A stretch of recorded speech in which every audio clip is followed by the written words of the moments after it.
Author Paulo Coelho once wrote in his book The Alchemist, "There is only one thing that makes a dream impossible to achieve, the fear of failure."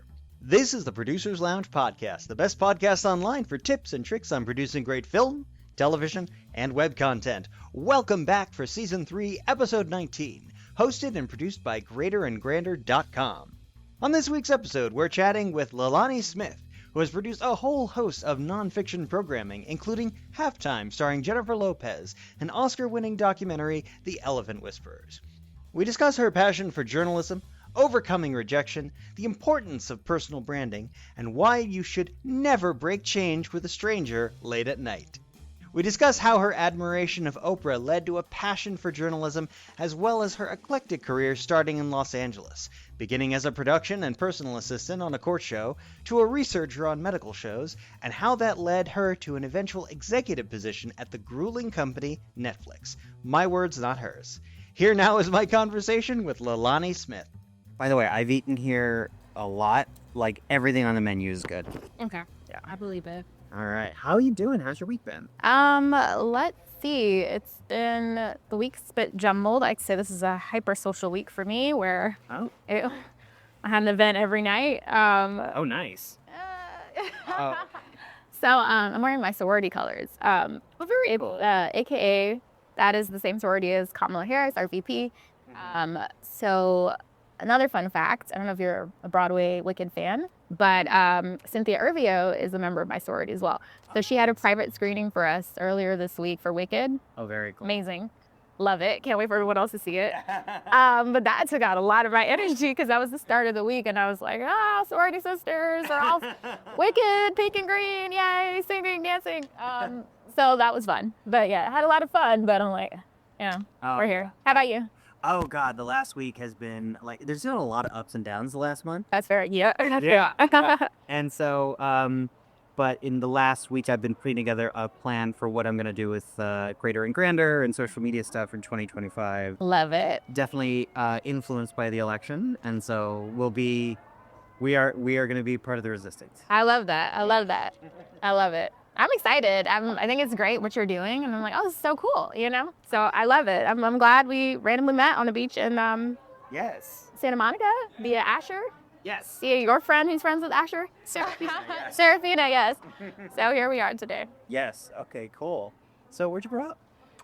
So let me get into it. Sure. So I'm originally born and spent a little bit of my youth in the U.S. Virgin Islands. Hi. Can I get some lemon? Sure. I'll stick with water, and can I get some new silverware? I dropped this on the floor. Thank you. Hey. Thank you very much. Didn't even look at the menu. No, understandable. Oh, sorry. No, it's okay. It's also weird. Oh, we're at an incline. Okay, Yeah. Let me remember that. Yeah. Sorry, I chose the most inconvenient table Oh, possible. it is so fine. When I came in, I was like, is it slight? It's, okay, no. It is. Okay, we've established that. Yeah. All right, so yes. So I'm originally from the U.S. Virgin Islands. Yes. You could say the big one, St. Thomas, where the international airport is in. Oh, nice. My dad's side of the family is from the British Virgin Islands. Okay. So Tortola specifically, or Tortola, the right way to say that. And we moved to Florida and then Atlanta in the 90s because of one of the hurricanes, which we have a lot of those nowadays. Yep. And so I like to say I have an interesting Southern Island mix as a foundation. And yeah, I was educated in Georgia, spent my summers in the Virgin Islands. Nice. And now I'm in LA for almost 10 years, which I guess people say that means you're an LA native now, but I highly disagree with that. No, it's almost 10 years, but I don't think so. I don't think I claim LA just yet. I've heard that before. I've also heard all LA natives come from Ohio. So that I have not heard, but that actually makes a lot more sense now when we think about it. Totally. So, growing up in Georgia, when was the moment that you decided you wanted to get into the entertainment industry? So I like to say I've always known that. When I was a child, I used to, my dad gave me like a Barbie camcorder. That's when Barbie had the little, back in the day, Did it actually record? It did. Oh, it wow. actually recorded. It was a cute little Barbie, like, little camcorder that would go around, that would like interview, that would tape. And my dad's really good about technology. He's always been tech savvy for his age. He's just so interested in gadgets. So he would he would record us. Anytime there was a camera, he'd get the new camera Polaroids and then upgrade it. So I've always kind of exposed to that world. And as a child, I was quite creative, and so I would be, performing in talent shows or tell my family like, no, we're gonna do like a carnival, cultural awareness, and I'm gonna dress up and I'm gonna dance, and you must sit and listen. But they were always very encouraging. Shout out to them. They never were like, relax. They kind of like nurtured it, and so. But I tell people what really kind of captivated it was Oprah, coming home after school every day and watching Oprah. Okay. On the Oprah Winfrey show, I said one day I want to grow up and be Oprah. And so what did Oprah do? She studied journalism. And so I was like, I must study journalism because that's what Oprah did. And at the time, I wanted to be a talk show kind of host. So that was the route I was going towards at the time.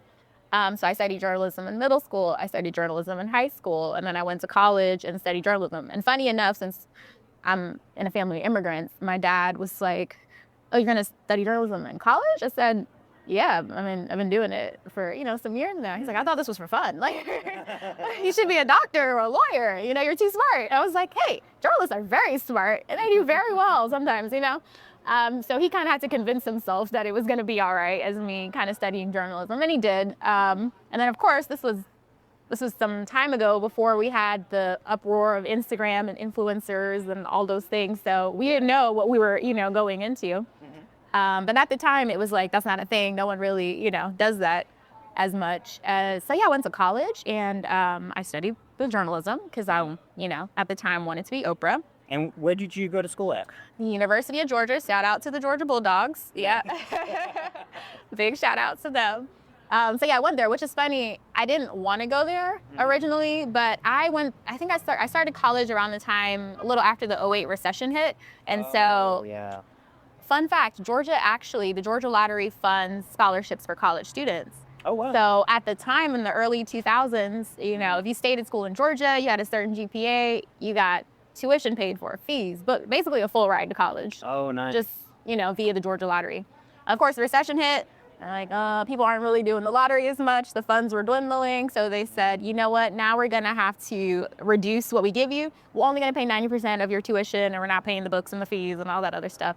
So I was like, wow. And that happened right before I started college. So that was a awakening. But because of that, that made me realize, like, I probably should stay in state and go to a local school versus, going out of state where everything's twice as much. And, it was a recession, so times were hard for a lot of people. Yeah. So that was the side story of why I ended up at Georgia, but I loved it. The first day or two, I was just like, wow, this school's amazing. I can't believe I never wanted to go here. Loved it. Great time of my life. Highly recommend it for anyone that wants a kind of Southern mix for education. Nice. And were there any professors at the University of Georgia that you particularly gave you an important piece of insight, or you want to give a shout out to? I would just give a shout out to the Grady School of Journalism in general. I say, I was a DBJ. The Grady School of Journalism, home of the Peabody Awards. Oh, I didn't know that. Yeah. Well, UGA is in general. So yeah, I give them a shout out because as a DBJ or digital broadcast journalism major, I went in just thinking, I'm going to shoot some videos and interview people. I'm going to go on with my life. But to their credit, the curriculum was so extensive in the sense of, we studied TV and pilots and kind of like what attracts people to that. And then, we studied telecommunications and also law, a little bit of the communications law. Right. And all these things that kind of helped shape me. And in particular, I say the biggest foundation of who helped make me who as I am as a person today was my reporting class, which locally, we have this news station in Athens that is run by the college students. In Athens, Georgia. People get to watch it, and it's completely run by the students. So I think my class was Monday, Wednesday, Friday, and then someone was Tuesday, Thursday. So we would just run the news. And that was intense. I tell people, I was in trying to do lifestyle, pop culture, but they're like, no, you're going to learn everything. So you're going to do the politics, you're going to do the breaking news. And one of the most, I think, sobering moments for me, which made me realize, this is real life. I did my cute little vegan clothing kind of piece. And I finished it early because obviously this doesn't take as much time as someone else who's covering, I don't know, an election. And then we had breaking news. Unfortunately, a woman died by a trailer tractor. Oh my God. Yeah. And they were like, who's available? And I was like, oh, I guess that's me. And I went and did it. And it was just one of those surreal moments where it's like, no, this is a real life situation, real life people. And, you know, how we handle this woman's family and, you know, whoever else will see this. So that definitely, I would say, humbled me, matured me, and just made me realize the full gravity of communication and how the impact it has on people. Right. So that was that. I did do DBJ. I'm also a romance language major. I studied. Double major? I did. Nice. Crazy. I did. Well, I will applaud you because I actually tried to double major myself at college. What? In college, I tried to do, I tried to do film and business because I knew from an early age I wanted to do producing. And then I got into business classes and I'm like, I'm not doing this shit. I mean, shout out to you. That was actually really smart because there's so much business side to the film industry as well. Yes. You know, it's great to know them both, but at the same time in college, yeah, that is a lot. It was a lot for me because I did romance languages, which is Spanish and Portuguese. Okay. And I really put that other major on the back burner because I was like, this journalism one is taking my core, you know. It was a kind of an afterthought for my other languages. And just context on myself. So like I said, my family's Caribbean. My mom's side of the family is Spanish and French Caribbean. So that's where some of the Spanish comes in. I didn't grow up speaking it. My mom has a Spanish name. She does not speak Spanish. I just love it. And it just kind of trickled down to me. So I wanted to study it and be immersed in it. Nice. So that was that. So yeah, I did the college thing. As I said, the reporting, you know, sobered me up just a bit. And, you know, after school, when you graduate, it's like, all right, what am I going to do?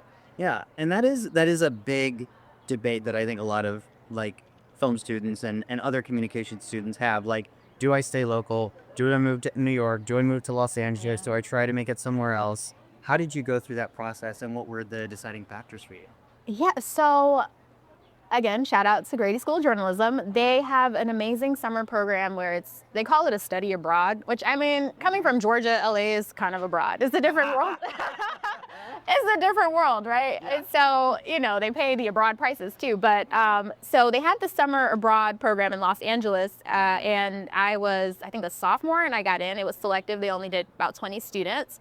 I applied, I got in, and I was like, I must go to LA. I must, you know, learn and see what I can get because I don't have the connections. I'm not a Nepo baby. I don't have any of those things. So I was like, all right, let me just, you know, get in how I can. And I spent a summer out here and I loved it. I was like, wow, granted, it's 3 times the price as Georgia, especially when you live in Athens, Georgia, as a college student, everything is expensive. But LA was like astronomically higher than anything. But I enjoyed myself. I had great memories. I was able to tour studios and meet executives and hear from them. And this was during the study abroad. My study abroad, in quotes, yes, as when I was a sophomore in college. And so I spent 2 months in LA. So I had already had a taste of it. And I said, you know, one day I will move here. But I didn't think for me it was wise to move after college at that time because I said, there's no way I'm going to be able to afford LA. But that's what I was thinking at the time. So fast forward to when I graduate, and then I was thinking, so it's interesting because obviously production is picked up in Georgia, Talent Her Studios is out there, and you know, people are building kind of production lots and all those good things. So at the time, I would say that was in the beginning, this is 2015. And, you know, people were like, you know, you should stay, you should try it out, you know, maybe you can get something. But I knew I wasn't necessarily in production. I was more in the creative decision making, the people who are in the studios, really. Or, you know, talk shows, all of that were really in LA, New York at the time. And so I tried, said I'm gonna, you know, I didn't want to move. I graduated at 21, so it's a little bit daunting to move somewhere by yourself and you don't know anyone. So I was just like, you know, maybe I'll try for jobs in Atlanta. I had tried, you know, getting placed in different programs. It didn't work out. I got rejected. And I just was kind of feeling like, yeah, I don't know what else to do. And something about me is I'm very big on my faith and my beliefs. And so I just had to come to Jesus moment where it was like, you need to move to LA.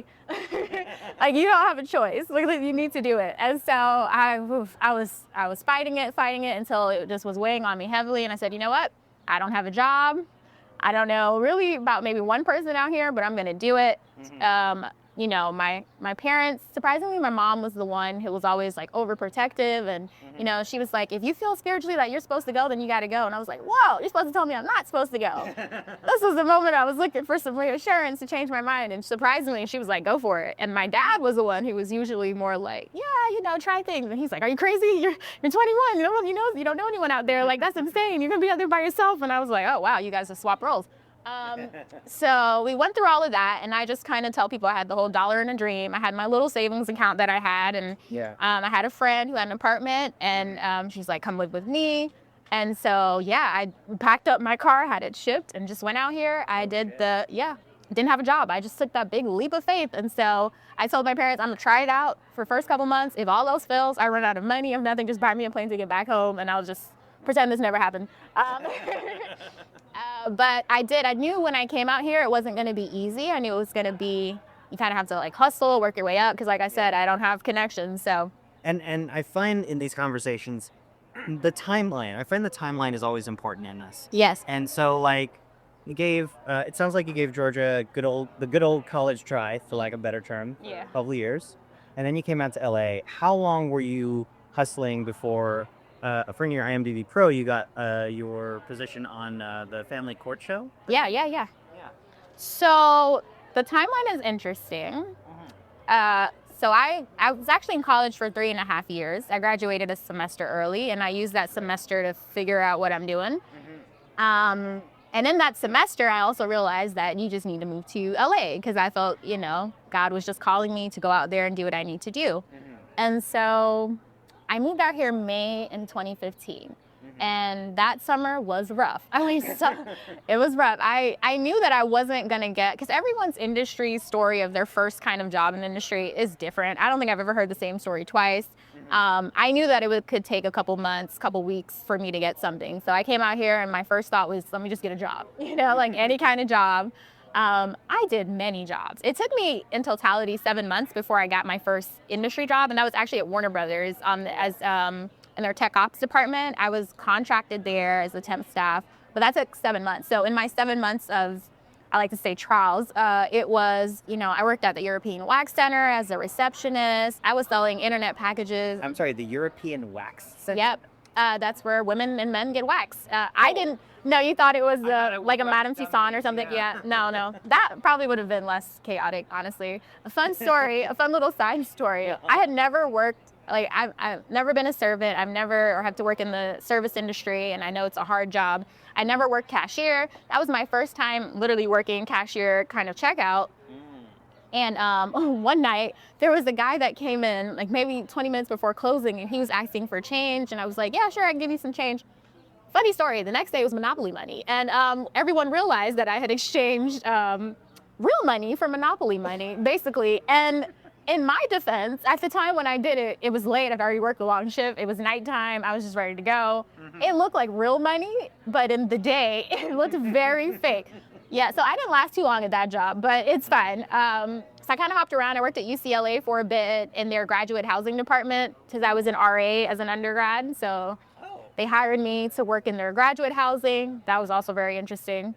And I had all these different jobs. And while I'm doing these things, it's like work by day. At night, I'm doing 20 applications a day. I'm going out for, drinks, as we call it, meeting different producers and trying to get mentors. And I'm doing that all the time. And I was just exhausted. I think by month 3, it's like, my God, like, why did I move out here? This is hard. And my mom just kind of reassured me to like trust my faith, trust the process. And I'm like, all right, cool. But, I'm tired, worn down, beat up. All my friends are like, why'd you move out there in the first place? I'm like, I don't know, honestly, at this point. But I did that. And once, I kind of had, like I said, another coming to Jesus moment. It's like, hey, you have to trust your faith, trust the process. If you were brought out here, it's for a reason. And so, that kept me pushing. And then once I had the job side hustle thing figured out, it's like, my bills are paid for. I'm cool. So now I can just kind of focus on, getting myself integrated in this industry. And then, I eventually ended up at Warner Brothers, and that kind of started my path. So it was 7 months, almost a year to after I graduated before I got my first industry job. Now, was there a direct connection between you said it was an IT job at Warner Brothers and the executive assistant job? So tech ops, it wasn't really IT. It was more, I kind of just helped work with Warner Brother partners, specific airlines, and make sure they have their next Batman film and it's the right specifications for them to order. So it was non-creative at all. I just was like, I'm on Warner Brothers. I just can run over to Ellen or run over to the Reels. Like I was just like, I just need to get my foot in the door. So I stayed there for maybe a year and a half, and then I got the court show job. That was just by me applying, because I think after year one, you get antsy. I just thought once you get your first industry job, you're like, oh, that's it. Everything else just kind of works out. But I never realized it's also hard doing that next step, especially if it's a job that you just kind of took just to get in. And then you're like, okay, well, how do I get out of this? What do I do next? And so that was a new feeling because I didn't anticipate that. Yeah. Okay. I'm okay for now. Thank you. Thank you. Yeah, I didn't anticipate that. So it was one of those things where I said, okay, like, let me just keep applying again. So I was doing the 20 applications a day again. And so because I did try to get a job at Warner Brothers a lot, but that didn't work out. I was, meeting with some of the execs over there. It didn't work out. So I was like, I feel like I'm beating a dead horse. I'm tired of feeling stuck. When you're creative and you're in like a non-creative space, it just felt a bit like I was in a cage. So it's like, I gotta get out of this cage. And so I was applying.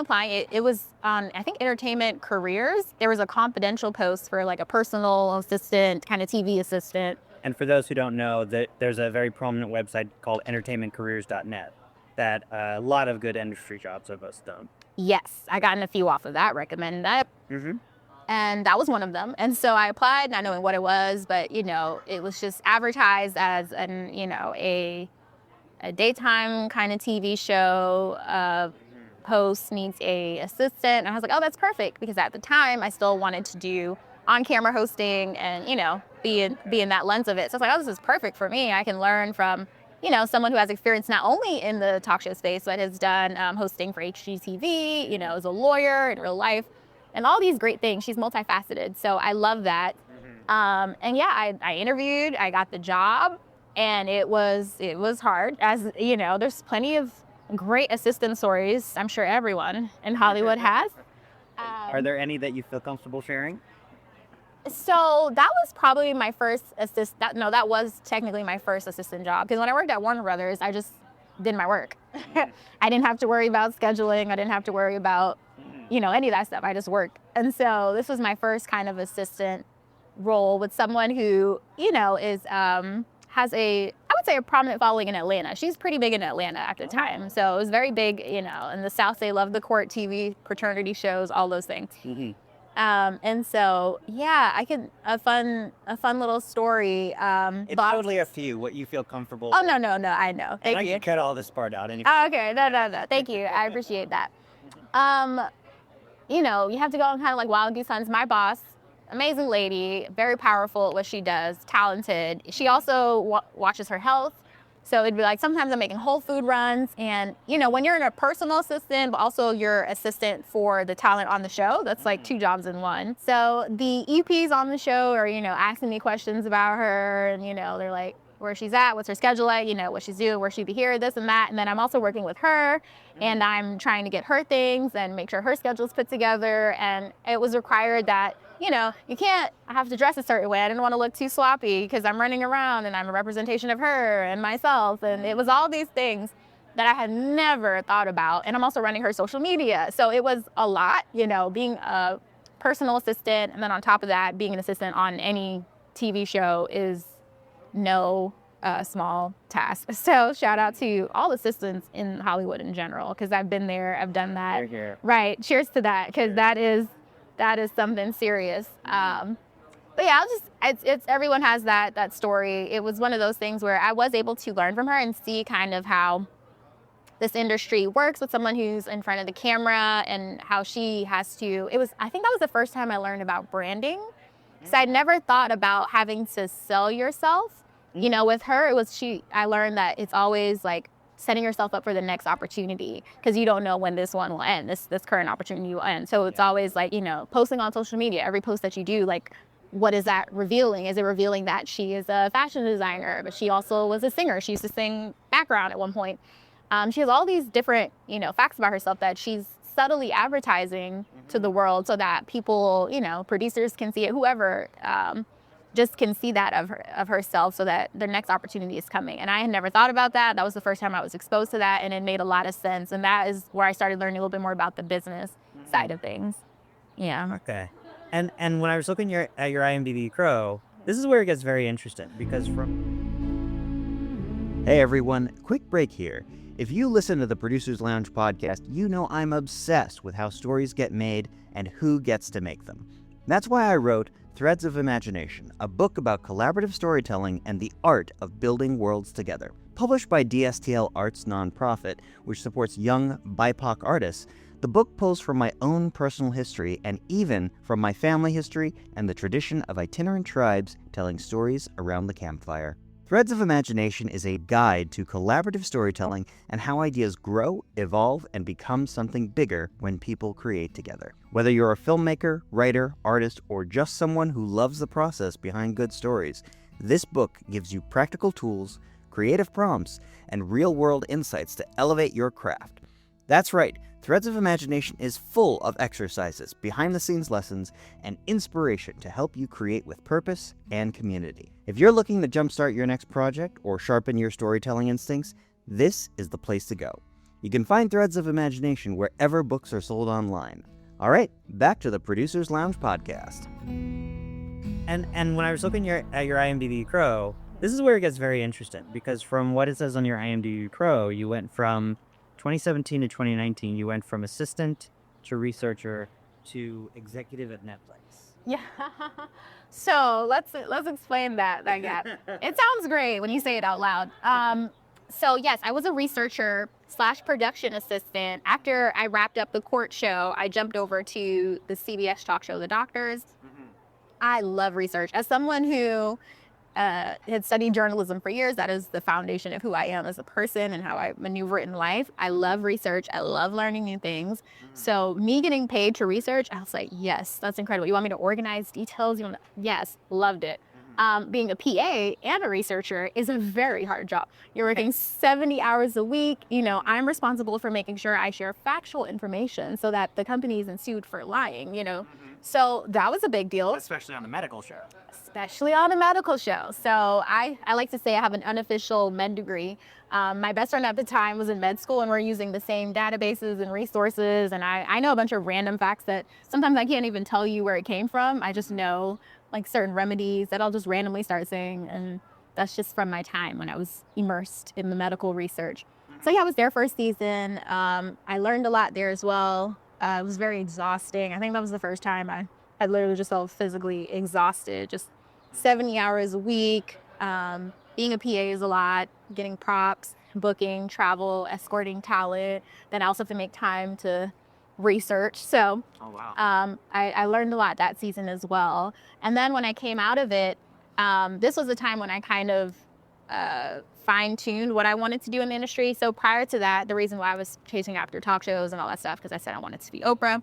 I was like, I just want to be Oprah Winfrey. I want to have my own talk show. I want to help make people happy and spread information and all these things. And so, yeah, after working in the talk show, I was like, I don't know if I want to be a host anymore. It's a lot to be a talent. It's a lot to be a talent and things they have to go through. So I also was doing background work at the time to help learn being on set. Yeah, old background work. Everyone needs to dabble in it, right?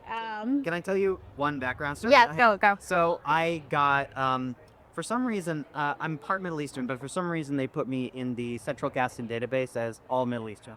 Oh, okay. They only allow one ethnicity.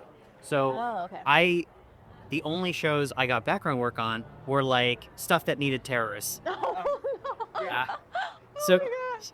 So I was on a season of 24. Oh, okay. It was like a week or two I was on it. And the other people doing background are always very interesting. Yeah. Oh, yeah.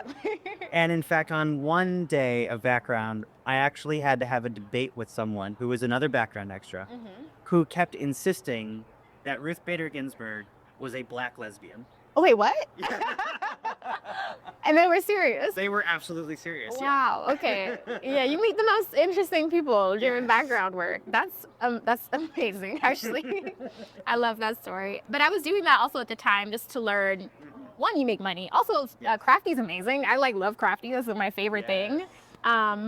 just the food and the snacks. And I never wanted to be like in it. I just was like, let me stay in the background. I'm reading, I'm writing on, when we're in between scenes or when I'm not put on it. And I just wanted to see being more on set, like what it's like to make a movie, what it's like to make a TV show while I'm doing all these other things. So yeah, I like to learn. I'm constantly absorbing. So between all of that, the background work, working on the talk shows, I said, yeah, I don't want to be an on-camera talent. And this is my own personal opinion. I'm trained in public speaking. I do those things. And I did that when I was an executive at Netflix. But yeah, I don't know. Being a talent or even a front-facing person in Hollywood, they have a lot to deal with, especially women. It's constantly pressure to look a certain way, be a certain size, present yourself a certain way. And I realized there's so much power behind the scenes as a producer, and I get to keep my peace. So it's like I'm just going to kind of pivot to that route. And at the time, I was just trying to figure out what it is I love, because I believe you should do things that you love so it never feels like work. And I want to say at this point, it had been 3 years of me living in LA. So I'd met different people, interviewed for many different jobs, worked different places. And, I had a friend that just kind of told me, you should really try unscripted and get into that world. Because, you have a journalism background. You love the research. You love all these things. So you should give it a go. And I was like, oh, that's really smart. And so I say I had my first job I ever loved. And that was as a development coordinator at this unscripted production company called Authentic Entertainment, which is no longer here. They did Toddlers and Tiaras. Toddlers and Tiaras. Yes, that's an old TLC show. It was very cute back in the day. So they were the memes. Yeah, the memes are what people remember the most. But they were the production company behind that, and I loved it. I would come in, I can create, help develop TV shows, reality shows, also documentary, and they were just so open. Everyone was just so much nicer. I was like, wow, this is crazy. This is amazing. And then 2 months later, the company disintegrated and laid off everyone, and I was just kind of like, well, this is fantastic. I said, I feel like God has a great sense of humor. Finally, I'm like, figure out what I love, and it's snatched away from me. But the good thing is, at least I know what direction to go in now. And so when you get laid off, you kind of open up all your options. You're like, all right, cool. And fun fact, when I worked at Warner Brothers, that's when Netflix started purging people. And I would hear like every day someone was leaving for Netflix. I had always kind of heard it, and I never looked towards Netflix because I always had a job. Right. So I wasn't in a position where I was like, oh, I want to have a job. I'm like, all right, I'm just working this. I'll figure it out. But I never thought to work at Netflix, honestly. And Netflix was recruiting people. Yeah, they were taking people. They were like, come work for us, pay you more. We have more, more influence, all these things. And people were just leaving Warner Brothers to go work at Netflix. And I had always heard like more and more people throughout the years, because Netflix had really started ramping up at that time in, 2015 up. So when I got laid off, that was the first time I was like, well, Netflix might be actually a good move. And one of my old colleagues said, you speak different languages, you have this crazy background experience of different areas in the industry, you should give it a go. And I know in this industry that you must know someone to help your resume get to the top. It's all about connections. You can be the most talented person in the world, and if you don't know anybody, then it's hard to get far. So after my almost 3 years, it's like, I must know someone that works in Netflix. I was like, so I go on LinkedIn, and I'm just like, Netflix, I'm like searching names, I'm in the HR department. And funny enough, one of the directors of the HR department, she had interviewed me for a job in my 7 months of rejections. I had been a finalist a few times, and one of my finalist positions was at TMZ. It was to assist Harvey Levin. And I didn't get it, but it was just because I think that other person, they just had a little bit more experience. The HR rep loved me, and so we kept in touch, and we'd talk from time to time. And then one day when I emailed her email bounced back, and I was like, oh, well, maybe she moved or whatever, and I didn't think much of it. And then I found her on LinkedIn as a director of HR at Netflix, and I was like, wow, well, this could be really good, or she might just not say anything at all. So I had a friend of a friend of a friend who worked at Netflix, and they found her email and gave it to me. And I just sent her this email. It's like, it's been a few years. You interviewed me once, and we kept in touch. I'd love to catch up. She never responded. And I said, that's fine. I'm used to that. It's Hollywood. And I want to say maybe the next week, someone in the HR department from Netflix said, hey, we got your information from our director. Oh, nice. We'd love to do like an introductory call. And I was like, oh, okay, cool. We spoke. I told him all the things. I'm like, yeah, you sound great. We don't have anything for you right now. I was like, okay, cool. Well, I'm going to see if I can be an AP on a show or something. And so then I want to say maybe the next day, another HR rep came, It just said, just kidding. We actually have this job in the documentary department as an assistant. And so we think you'd be great for it, given your background, because they wanted someone with a journalism degree and who could specifically speak, read, and write Spanish and Portuguese. Right. And I was like, oh, okay, cool. And I'm doing the interview, and it just sounds really hard. I'm like, do you want me to take this job? Like, you almost making it sound like you want to push me away from taking the job, because they were just being very upfront. Like, this is what it is. You're labeled as an assistant, but you're not really an assistant. The expectation is to be more, and all these things. And I'm like, okay, this is different. And I'm interviewing, and I had probably one of the fastest turnaround processes in Netflix for hiring. I did my interview 1 week, and then I want to say within less than 2 weeks, I had an offer.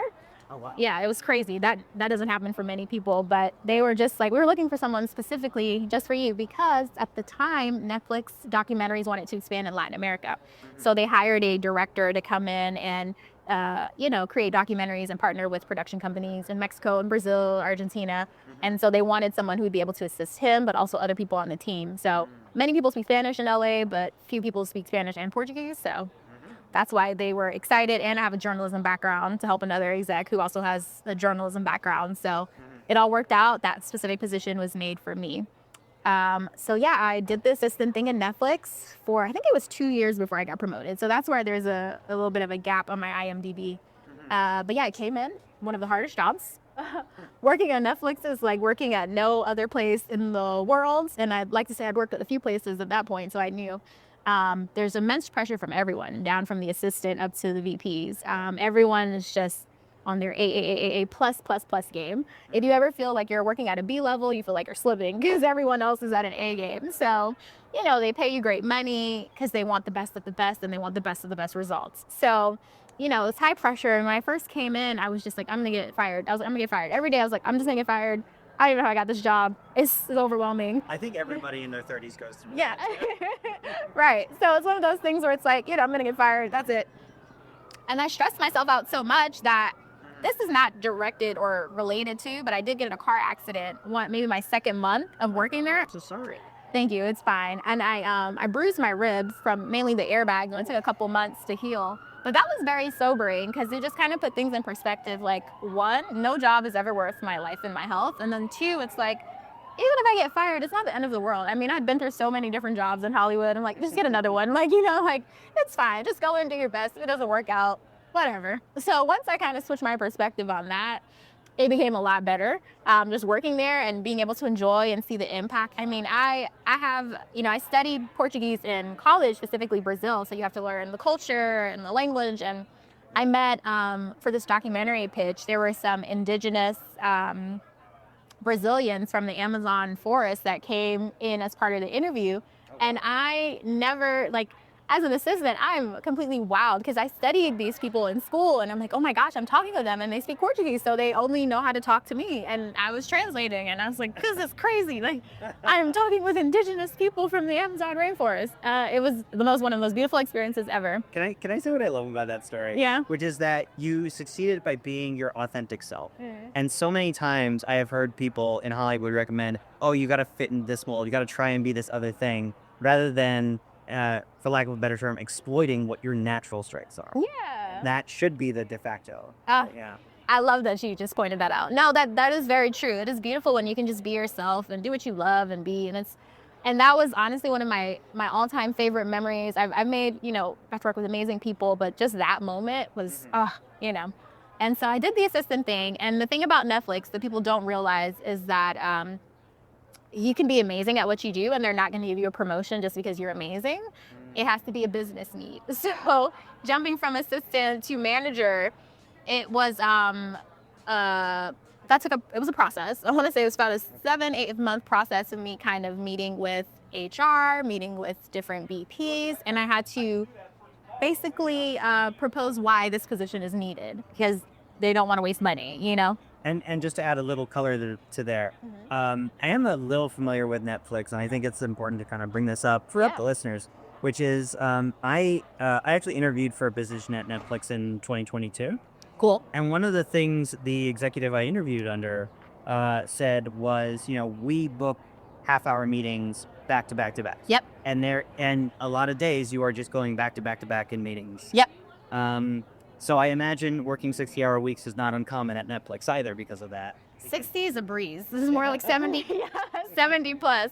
And that's real down. I mean, as an assistant, you know, your life is wrapped around executives. So if your executive is working 70, 75 plus hours, then you're working 75, 80 plus hours, you know? So that's 100% accurate. But with that, because they're so, you know, particular about teamwork and, you know, and not just necessarily rewarding you because you're good. It has to be a business need because they don't want to waste money. So I went on a kind of roundabout of proposals of why I should be a manager on the team. Now, can you walk me through what those proposals and what those arguments consisted of? Absolutely. I think it was a 5-page proposal. But essentially, and I was told, even from when I was an assistant, like by year 1, you have to kind of start thinking, like, what else can I do that shows that I'm not an assistant? Like, I'm more than an assistant. I have more to offer. Like, you know, once you get the schedule figured out, and I had 4 executives, which is insane. Once you get that figured out, I mean, I could schedule international flights in my sleep. It was nothing. Like, they travel all over the world. I get visas, not a problem. I can do that in my sleep, whatever, you know, very easy. Dealing with a crazy calendar, I can do that. Once you kind of get that handled, it's like, all right, what else can I do? I'm like, okay, I can take pitches. I can help write notes on a cut. I can, you know, develop ideas as well. So I started doing like just little bits. I mean, I don't have much time, but it's like little bits by bits by my, you know, once I hit my second or my year mark, I was like, all right, let me start contributing some more. So in my proposal, I noticed that I had to find like little holes that were missing, any ways to make the team even more efficient. And we didn't have someone that was more of a, I guess, a junior manager. We had the assistants, and then we had the managers, directors. But there wasn't someone that kind of glued everyone together in the sense of, you know, someone who can run the meetings, someone who can organize all the crazy thousands of pitches that Netflix gets, you know, or someone who also can help with diversity and inclusion on the team. We're working with all these partners and sponsorships. How can we have someone who can kind of be a bridge and create programs and things like that? So, I mean, aside from also leading projects and, you know, cuts and all those things, I was trying to find other ways to be resourceful. And so that kind of is like a bit of what was in my 5-page proposal. And everyone's like, yeah, makes sense. Like, makes sense. And so then I got a promotion, and that sounds way easier than the process, but that sums it up. And yeah, take that few sentences and stretch it over 8 months. Right. Just, stretch it out, and then that's where it is. But also, you know, most people jump from assistant to coordinator, but my team had eliminated the coordinator position, which made it even harder for me because it was more of a, and right as it was around my time to get promoted. So that's why it took a little bit longer as well, because it's like, well, you're a manager. Can you do manager things? Like, yes, I can, and here's why. And then once I convinced everyone, and then I finally got the promotion, and I finally stopped dealing with other executives' calendars, and I only had my calendar, then the imposter syndrome crept back in, and it was like, wait, oh my God, what am I supposed to be doing? It's just like I had all this long 8 months of debating of why I should be qualified to be a manager. Then when I'm finally a manager, I was like, wait, why am I a manager? It was crazy. Imposter syndrome was crazy. But once I got over it, and I was just like, take it day by day. You're doing all the same things, except now you have more time to kind of develop that and nurture it. And so it was great.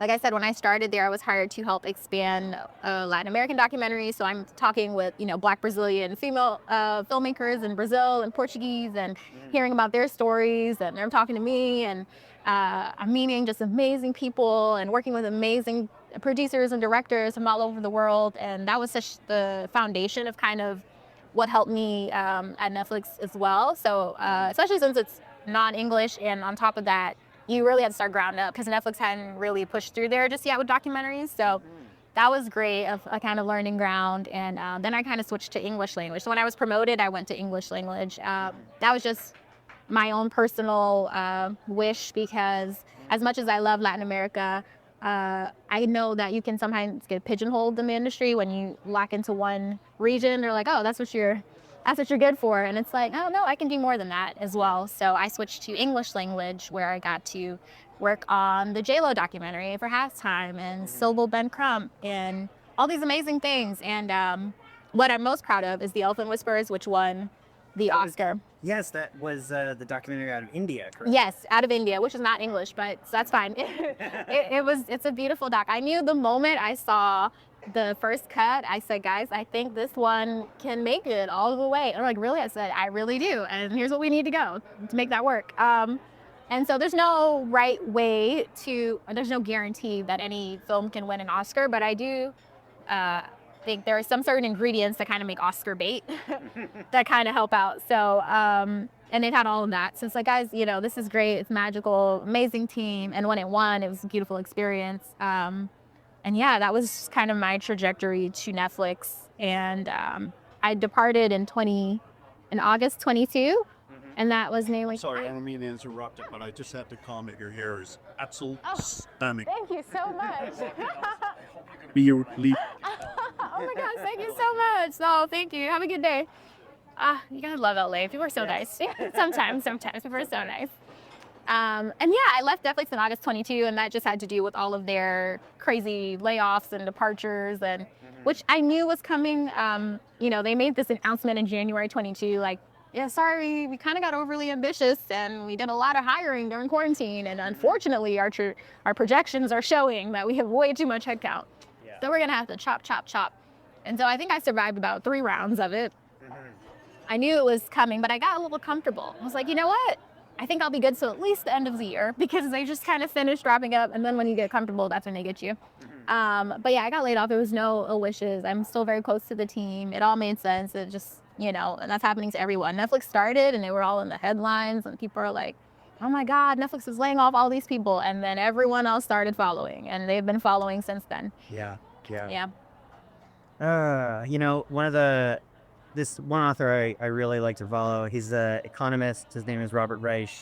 And he says, if you want to see where the long-term economy is going, look to the entertainment industry. Yeah. Because now it started with Netflix and continued on with Disney, and now it's going to all these other companies. Yeah, no, that's true. And it's funny. I have friends that obviously still live in Georgia and in the Caribbean, wherever, and everyone's always like, oh, it's not just entertainment. They're like, no, our industries are struggling too. Like, we're getting laid off. I'm like, wow, that's crazy, But yeah, it's been an interesting. So it's been obviously 2 years since I left Netflix, and I knew that I actually only wanted to work maybe 5 years at Netflix, just because you can get wrapped up in the studio bit of being a buyer, and I wanted the more of experience on the seller side of things, where it's like, now I want to go in and pitch and get my chomps on that. And so when I left, I just kind of took some time off. Netflix does, when they lay you off, they do give you a nice severance package. So it's not like they just send you out the door empty-handed. It varies. I think it depends on your region, 1, which country you're in, and then 2, what position you're in. I think I did get 4 months, but that's not the same for everyone. I'm pretty sure VPs get a year or something like that. So it varies. But they need it. Right. Of all the people that need it, I don't think, they're already making $1 million plus. I don't think they need another $1 million just for the fun of it. But yeah, so they do take care of you in that sense. And so I just took time off. I traveled. I went to Europe for like 3 weeks.